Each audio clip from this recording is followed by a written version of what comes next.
I won't mince words. This sucks. I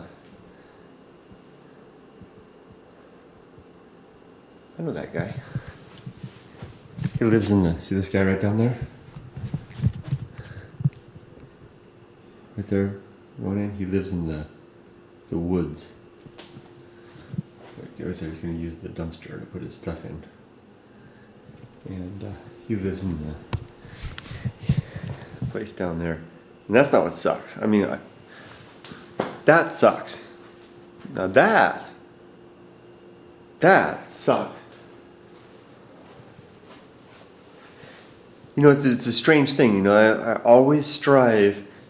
I always strive for perspective in my categorizations, in my you can see him down there, and in my evaluations. You know, try to not be self-centered or solipsistic. Is that the word? Solipsistic? Solipsism is to imagine the world revolving around me and just seeing my things, but instead he just saw me. I'm sorry. I hate coming home now. Whereas I've been here a month now.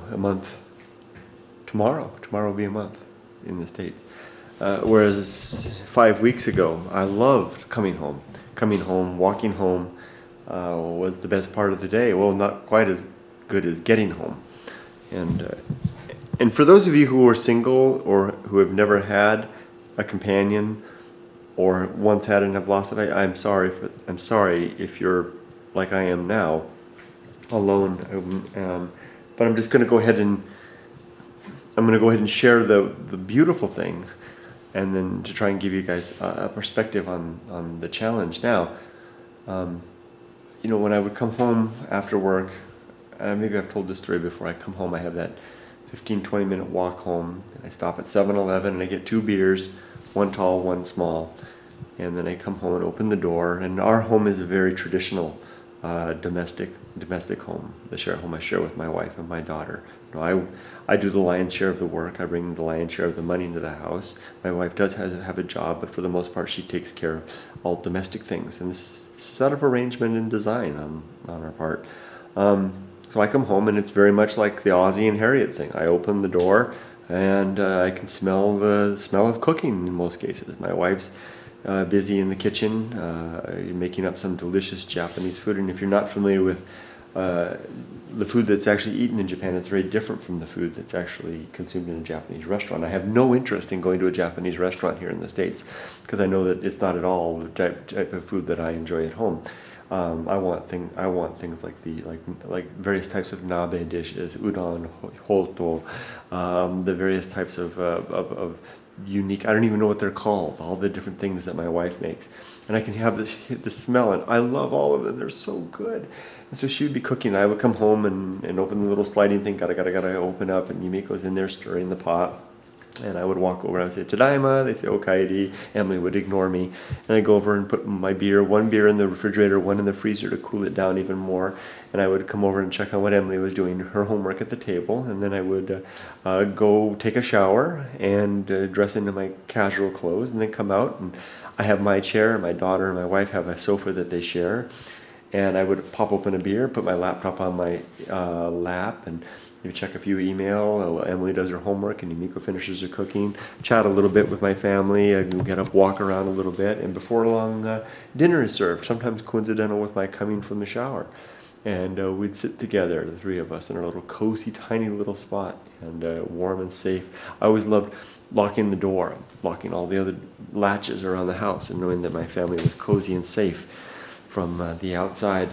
I did that before I went to bed. I always went to bed early, 8:30, 9 o'clock, and I'd get up and I'd stroll through the house and just double check and make sure everything's locked. In part to make sure that no burglars got in the night, but also in part to seal the external world away from that little nest that we have. And I'd go to bed, and eventually my wife would come to bed, and she'd be beside me there all through the night, and wake in the morning, and all the familiar things. And that's the thing that sucks. It is not having this. I don't care about the lack of furniture. This is my desk. This is my chair. None of that matters. This is my kitchen. This is my bedroom. So simplistic. None of that. It wouldn't matter if I could snap my fingers and have a proper bed in here and proper furnishings over here and everything. It wouldn't matter one bit. And it wouldn't matter if I snapped my fingers and had friends here. I love my friends. What I wouldn't, the only thing that could fix this is to snap my fingers and have my wife and daughter here. That's the only thing. And it wouldn't matter where here was. It could be here, back in Japan, it could be in Timbuktu, wherever. It doesn't matter. And this reality has never been so apparent and obvious to me as it is now. I've got my refuge in my work. I like being at work. It distracts me from this. I forget about this stuff, but then I come home to this, and it's downright depressing. The other night, I haven't even been making videos because it's really depressing. I haven't even properly videotaped this place. So I'll just show you guys a little more. The other night, I was invited by Mully to his hangout, and a lot of intimates were in there. A lot of close friends, names that I know. J-vloggers and J-vlog friends and the whole kit and caboodle. And about 5 minutes in, I had given them a tour of my apartment just as I gave you guys now, and about 5 minutes in, someone asked about my wife and daughter, and the bad news is that it looks like they may not be here. It might not be 6 months, maybe 9 months to a year, maybe more. I'm sometimes hearing I've been talking to some people talking multiple years, which is just impossible. That's on the outside. So they brought that up in the hangout, and I lost it. I mean, I didn't cry, but I felt it coming on, and I excused myself, and I exited, and I apologize for those that saw that. I exited the hangout, and I did cry after that, the big baby that I am. I mean, it ambushed, my emotions literally ambushed me, when I was thinking about my circumstance and all that. So I haven't been making videos. I haven't been doing this. I'm just engaging in my little life here, and I should be documenting this, but so here's one that this sucks.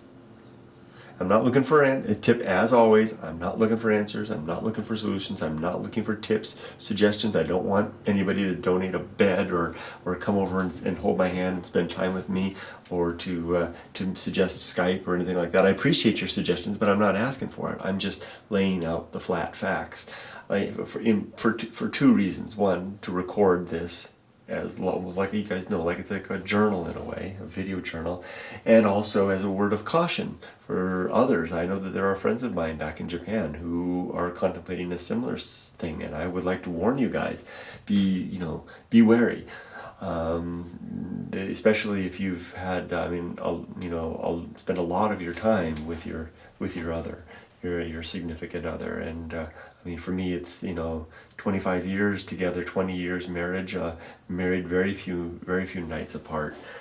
This is a wholly difficult thing for me. Beware that this isn't something that can nail you hard. It's not at all fun. This is not. I'd give this up. There's some real.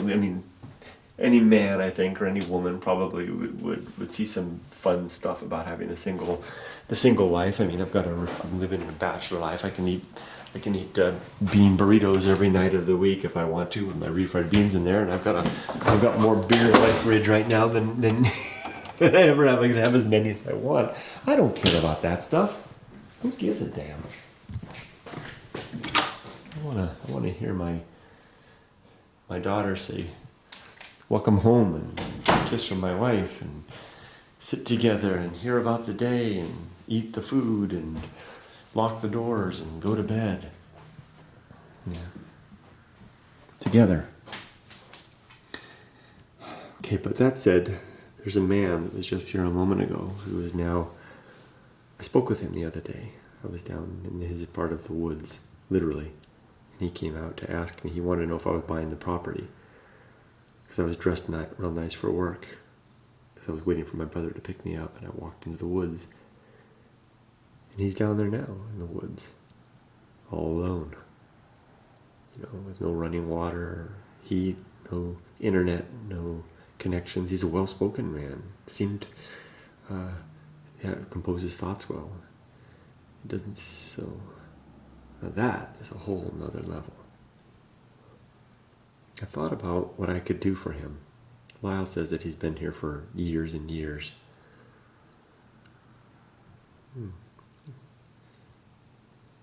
Friendship, he probably doesn't really want that. Handouts, yeah, maybe. Be thinking about it. And think about others now. The good thing is that the job that I have helps people. Definitely. Maybe there's something I can do to leverage that. Maybe give him some information about social services that might help him out. Maybe that's exactly, I'm working in that field now. I'm going to sign off. 11 minutes. Sorry to go on and on. I have to walk now. It's 2 miles to the supermarket, one way. So every night after I get home, I walk 4 miles round trip to the supermarket, and it's going to rain tomorrow morning, so I need to get an umbrella and some food, and come back here and have a humble meal, and then go to bed and tomorrow begin. Okay, take care, everybody. Bye-bye. Thanks for watching. Sorry if the camera's kind of weird. I should be doing the stabilizer. Bye-bye.